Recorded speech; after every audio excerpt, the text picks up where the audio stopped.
Assalamu alaikum and welcome dear students to the sixth session of the distance learning program of the current affairs newspaper Roundup. So in the last lecture I talked about the future of Afghanistan, and in that we posted a question that I'm going to answer now. So the question was posted by one of my students, and the question was very simple but yet a very important one.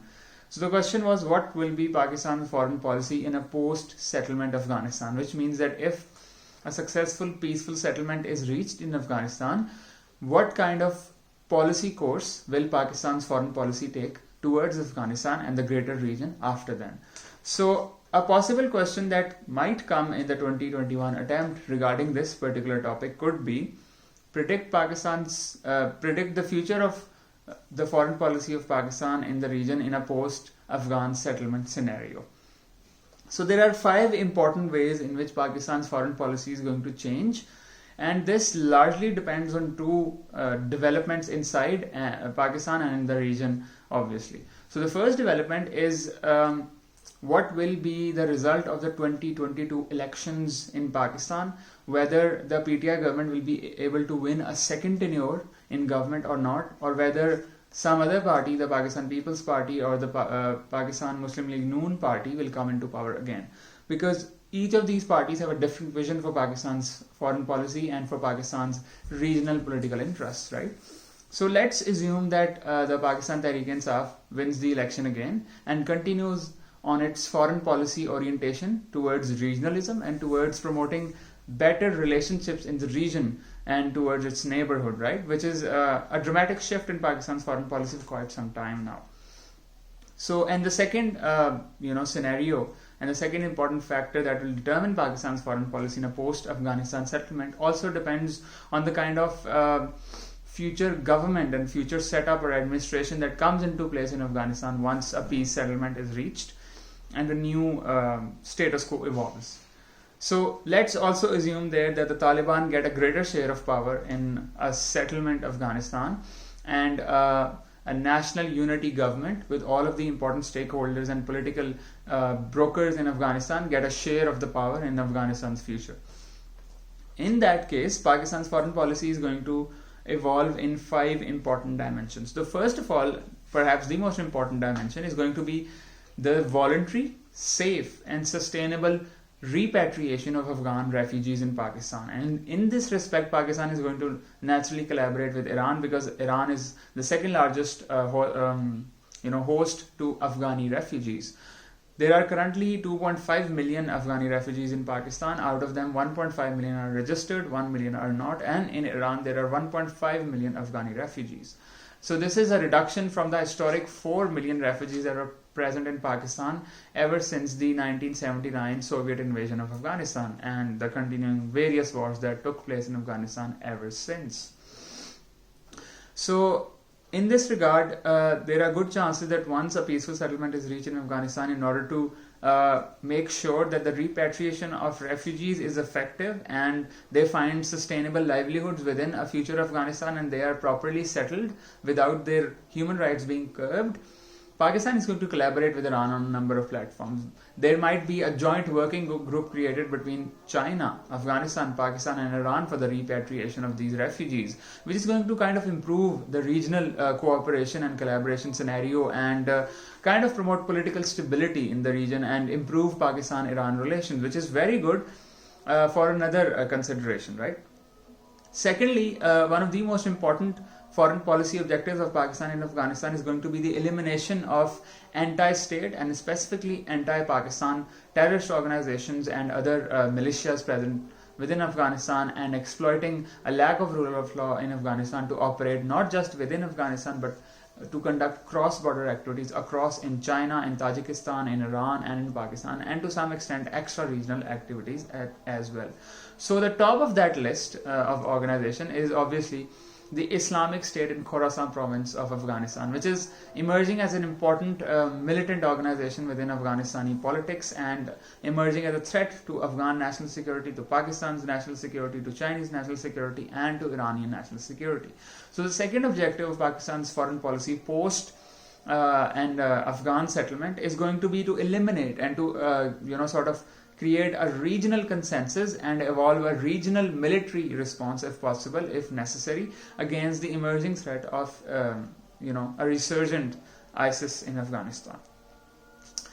On a third basis, and this is important, once greater political stability is returned in Afghanistan and the security and stability of South Asia and this region in particular improves, Pakistan is going to push for regional integration and sort of regional cooperation over trade, over travel, over exchange of people, information, goods. So this region, the South Asian region, is going to move towards more integration, towards more trade-related cooperation, and generally towards regionalism, so to speak, as has happened in the case of the Southeast Asian nations, in the ASEAN project and the European Union project, of course. And in this particular scenario, I believe that Shanghai Cooperation Organization is going to gain an importance much more than it has right now. So the Shanghai Cooperation Organization is going to include Iran and Afghanistan both as permanent members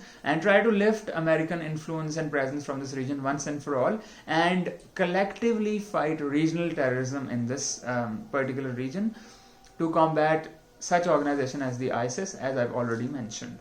And secondly, the SAARC, the South Asian Association of Regional Countries, is also going to gain more importance, because Afghanistan is already a member of SAARC, but it is a dormant member, and at least right now SAARC is a dead horse until and unless Pakistan and India can improve their relations and India agrees to have a SAARC conference in Islamabad, which was due to happen in 2016 but never happened due to Indian abstention from coming, and obviously that was followed suit by Bangladesh and Nepal and Bhutan.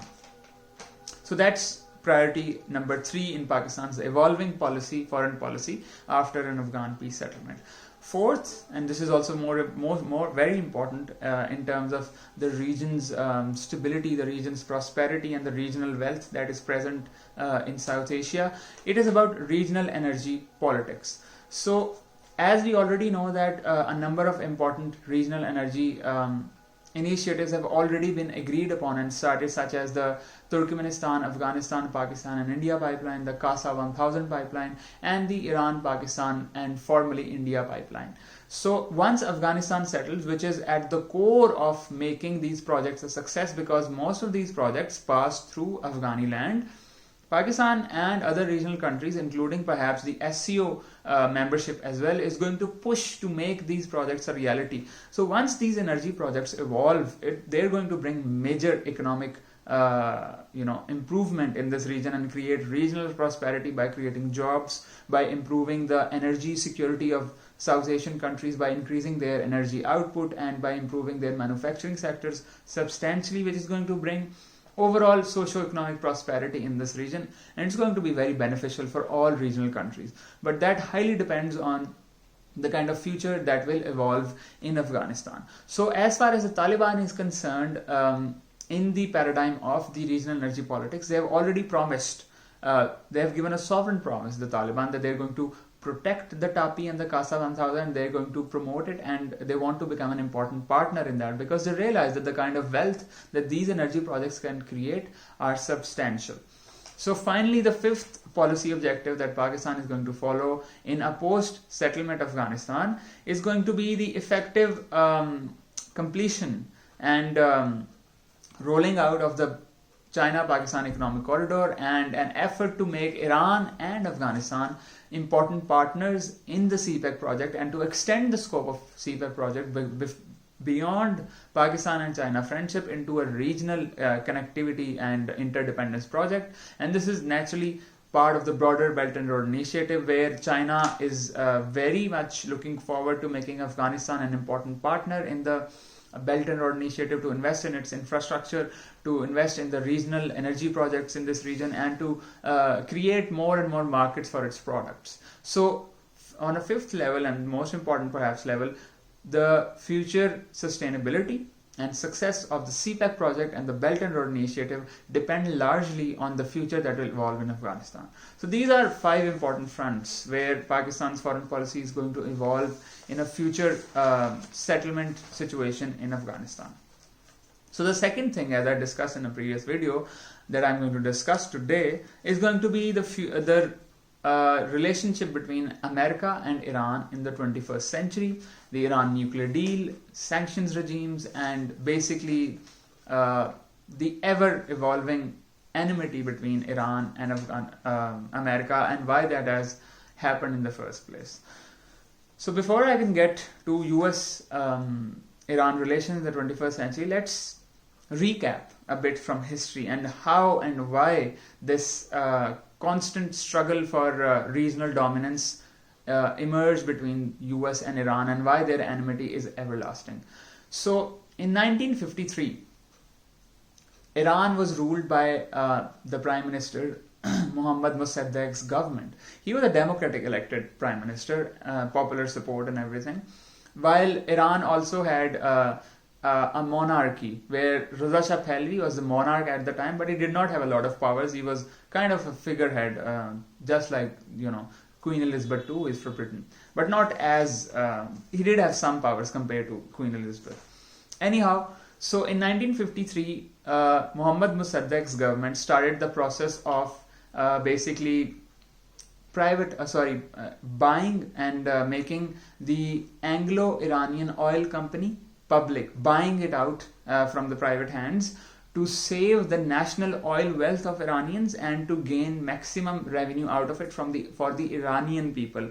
Whereas in the past it was privatized, it was in the hands of the British Petroleum, which was the largest British company overseas at that time, who sent 85% of the profits from this huge oil company back to Britain. Only 15% of it went to the Iranian government. So Mohammad Mossadegh sought to nationalize that company in order to gain more state revenue to build Iran for its own people, right? So this is something that the US absolutely did not agree with, the US and Britain, because their economic and their financial interest in Iran's oil industry were huge, and they did not want the Iranian administration to nationalize their oil reserves, which is why the CIA, along with the MI5, which is the British intelligence agency, staged a coup against Mohammad Mossadegh's government and overthrew it.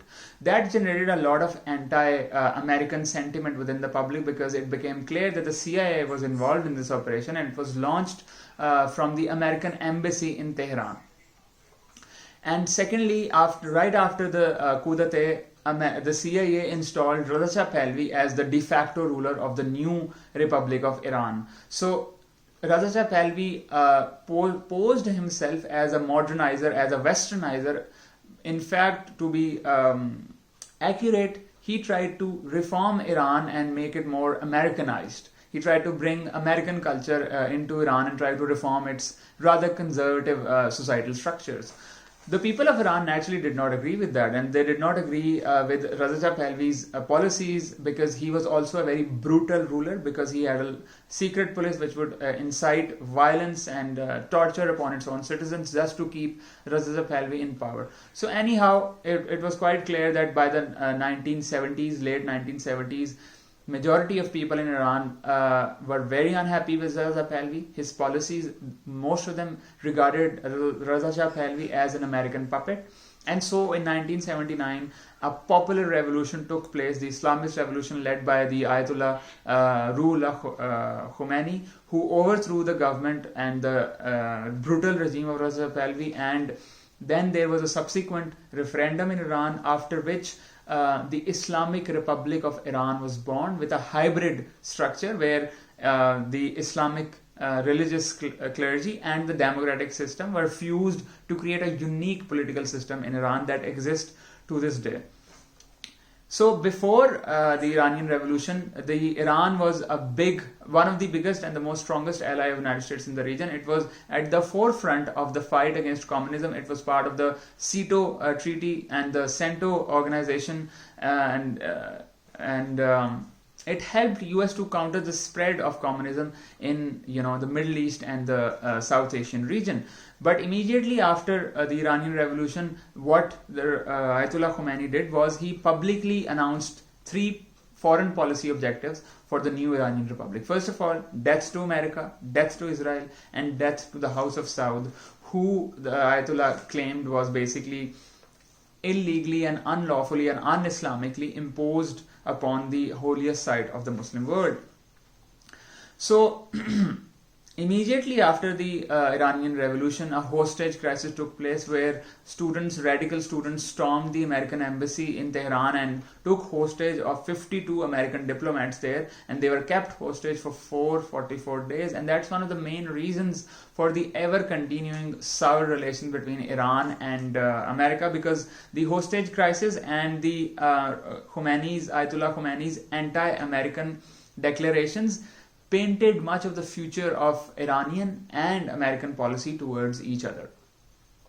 So then, their relations never really improved after that. They did try to evolve some sort of mechanism through which their relations could be improved, but immediately after the Iranian Revolution in 1980, Saddam Hussein's Ba'athist regime right next door to Iran in Iraq invaded Iran in an effort to conquer Iran, because he thought that Iran was very weak because it just had a revolution and did not have any organized structure to defend itself, which is why Iraq could, win over Iran and become the greater Iraq. But the war really bogged down, and the war continued for 8 years. But the United States' role in this war was very incendiary, because what it sought to do was to reduce the influence of both of the countries. So it sort of showed to Iran that it was supporting it against Iraq in the war, and it provided arms and finances to Ba'athist regime of Saddam Hussein against the war effort in Iran. And it was kind of playing a double game in order to ensure that there is no clear victor in this war who could emerge as an important power broker in the greater Middle Eastern region. When Iran started to win the war in the late 80s, the United States even provided Iraq with the chemical weapons and biological weapons such as the bubonic plague and the anthrax to be used against our Iranian enemy, Iranian forces and Iranian people, to help defeat Iran. But in the end it was a stalemate. The borders did not change and the war ended, but it was a devastating war. There was a lot of loss of life, and Americans, the participation and the role of America in this war was duly remembered by the Iranian people, and still is to this day, because Iranians think that it played a very malignant role, America, in the so these important developments during the Cold War pretty much shaped the relationship between America and Iran in the 21st century.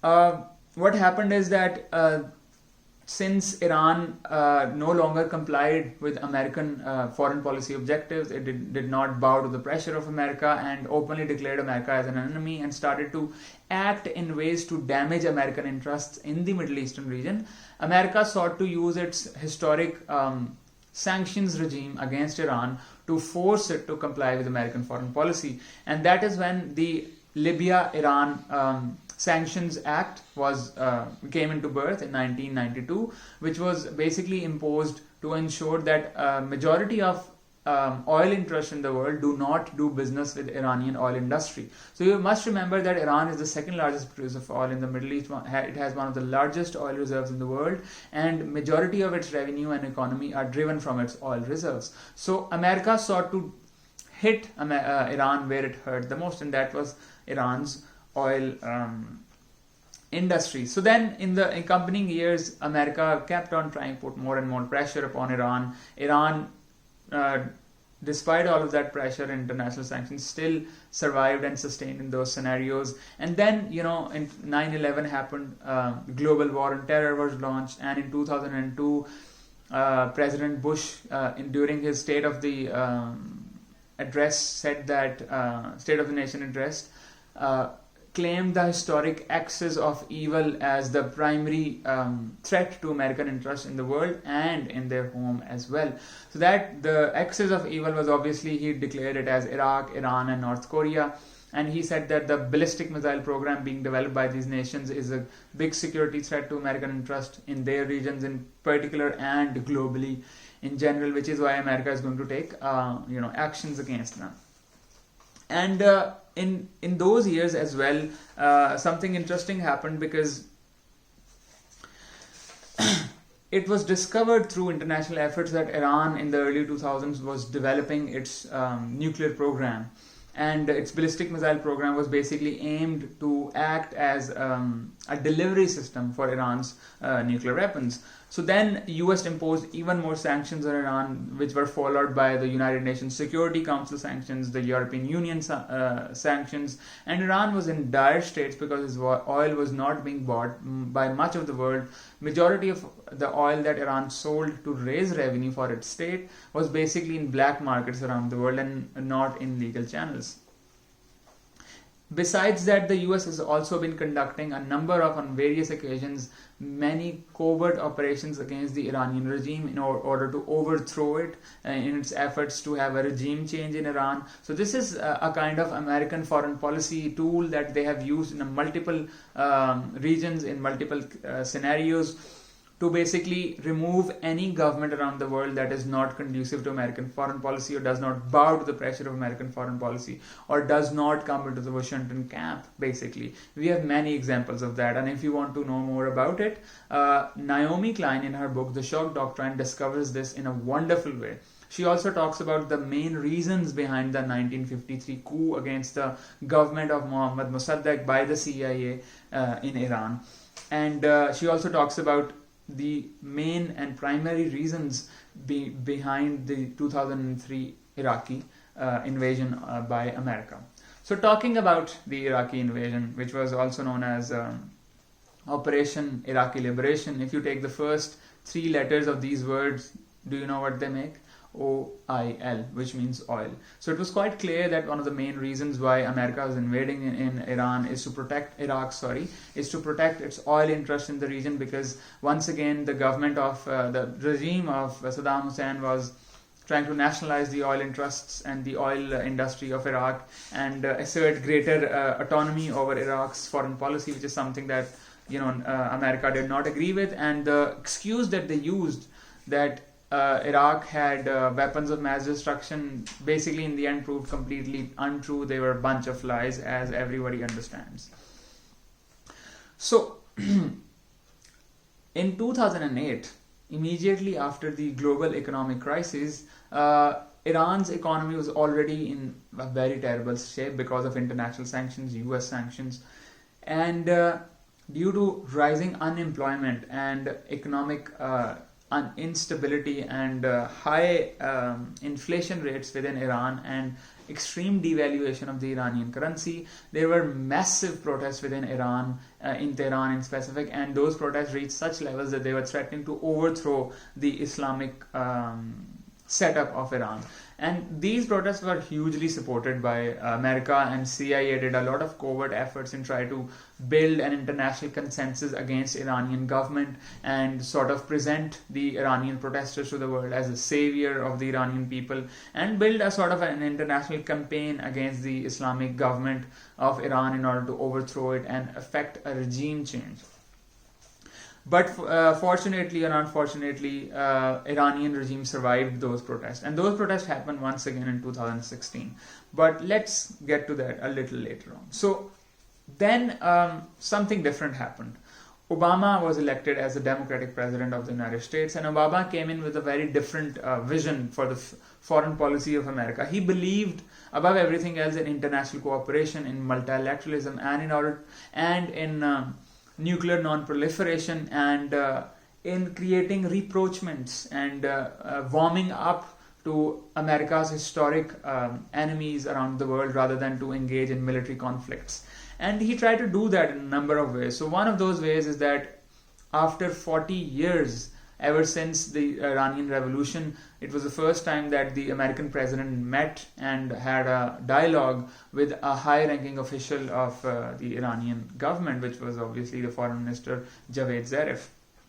And after that, there was a couple of rounds of negotiations over Iran's nuclear program, its future, and upon sanctions of Iran. And finally, in Sweden, the Joint Comprehensive Plan of Action was signed between Iran and between 6 other powers, including the P5 of the United Nations Security Council, that is the United States, Russia, Britain, France, and China, and the 6th power was Germany, and the European Union as well. So these parties are called P5+1, and the Joint Comprehensive Plan of Action was basically an agreement that was signed in order to ensure that Iran's nuclear ambitions are stopped right now. So Iran agreed to do a number of things. First of all, it agreed and promised that it's going to halt all its efforts to develop nuclear weapons. Secondly, it agreed that it would allow the International Atomic Energy Agency and other international organizations to its nuclear facilities all around the country, and to basically have an open policy towards disclaimer of Iran's nuclear capabilities. And in return, America promised that it's going to lift its sanctions, international sanctions are going to be lifted, and Iran is going to be welcomed into the Committee of Nations, and it's going to be economically and financially integrated into the neoliberal world order, and the world is going to start trading with it again, and it's going to help Iran become economically stable. So this was a dramatic shift in American foreign policy towards Iran, because where historically, ever since the Iranian Revolution, the American administration has sought to change the regime, to overthrow the regime in Iran, and to effect a regime change operation. Now it was clear that the Obama administration had recognized Iran and the Iranian Islamic government as a legitimate government around the world, and to accept it in the Committee of Nations. So this was a change in American foreign policy, and it brought quite a lot of applause in the world, because this was one of the most successful nuclear non-proliferation efforts in the world, and these efforts have been very applauded around the world. And this is one of the main reasons why Iran and US relations immediately after the signing of the agreement improved substantially. So much of the world thought that the Iranian problem with American foreign policy had been solved. But enter the elections of 2016 and enter the Donald Trump. So Donald Trump came in with a very different agenda from previous administrations. He naturally is a populist and a nationalist supremacist who wanted to change American foreign policy around the world and withdraw from policing the world and from having a proactive multilateral across the world foreign policy.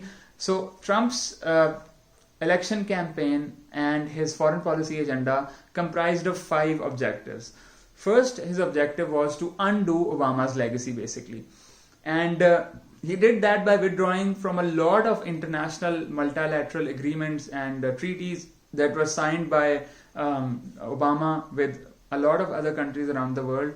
And he did that, for example, by withdrawing from the Joint Comprehensive Plan of Action, from the Trans-Pacific Partnership, and from the Paris Nuclear Agreement, Paris Climate Deal.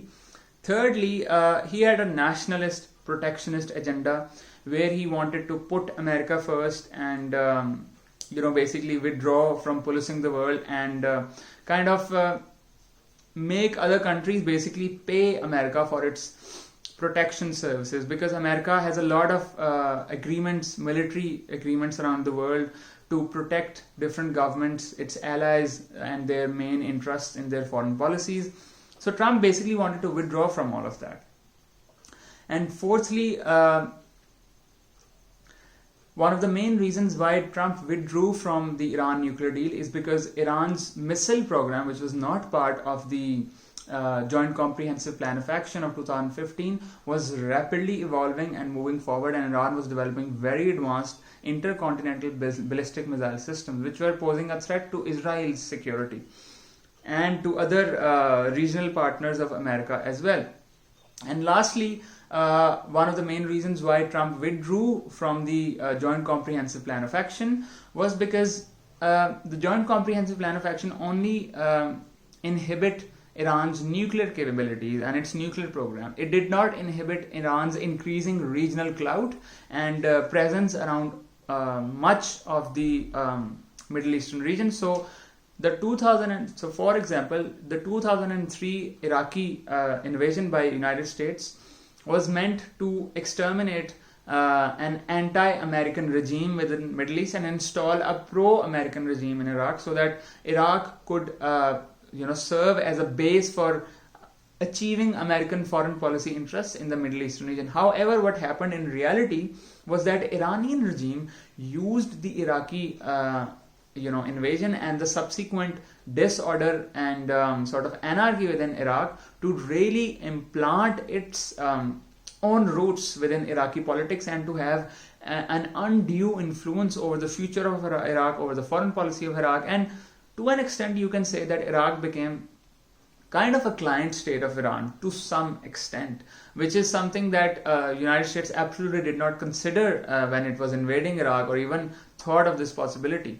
Secondly, in the Syrian civil war, Iran was supporting the Bashar al-Assad government, which has won the Iranian civil war, and United States was on the other end of this war, which it lost. The Syrian rebels have almost lost the Syrian civil war and about to be ended, and you can think of an emerging bloc be in the creation in this region once this war ends, which is basically Iran, Iraq and Syria, right? So this is an emerging threat to Israel's national security and Saudi Arabian national security, which are important players and important partners of United States in the region. And besides that, Iranians' emerging influence in Lebanon in the form of Hezbollah, in Gaza Strip and in Palestine in the form of Hamas, and then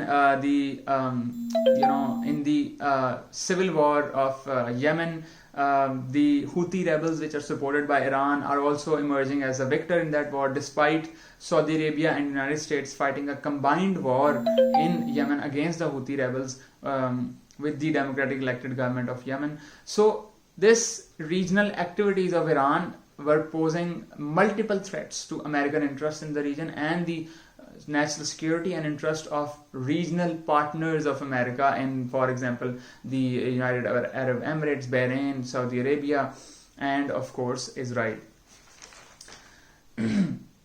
Interestingly, before withdrawing from the Iran nuclear deal, Trump did certify to Congress that Iran was completely complying with all the conditions that were laid down under the Joint Comprehensive Plan of Action. So Iran was playing good on its promises, but unfortunately Trump decided to withdraw from the Iran Comprehensive Plan of Action. So what are the consequences of American withdrawal from the Iran nuclear deal? So there are a number of important consequences.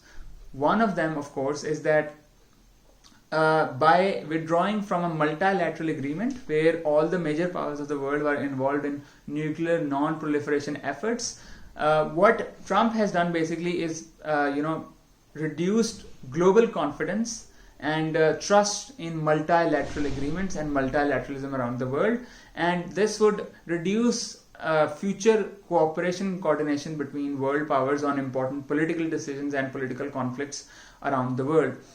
Because immediately after withdrawal of America from the Iran nuclear deal, Iran threatened to restart its nuclear program, whereas the European partners of America tried to certify to Iran that they are not going to exit from the Iran nuclear deal, they're going to support it through to the end, and they're going to find alternative channels to evade US sanctions, which were reimposed after Trump's withdrawal from the Iran nuclear deal, in order to continue economic relations with Iran. So this is what the European Union and other partners in the Iran nuclear deal said to Iran. And Iran, to an extent, agreed, and it was like, all right, we cannot really trust the American leadership to go through with their promises, but perhaps we can trust other important players around the world to help us and to not reimpose economic sanctions, damning economic sanctions.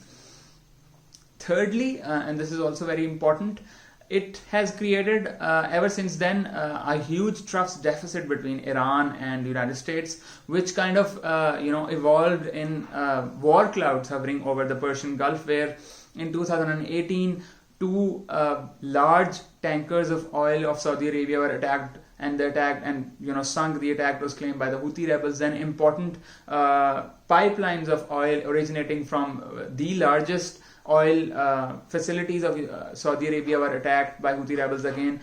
All of these attacks were basically blamed on Iran by Saudi Arabia and by United States of America, and then United States sought to take a lot of punitive action against Iran for its regional destabilizing activities and for support of Shia militias and other proxy groups all over the Middle East, including the Houthi rebels.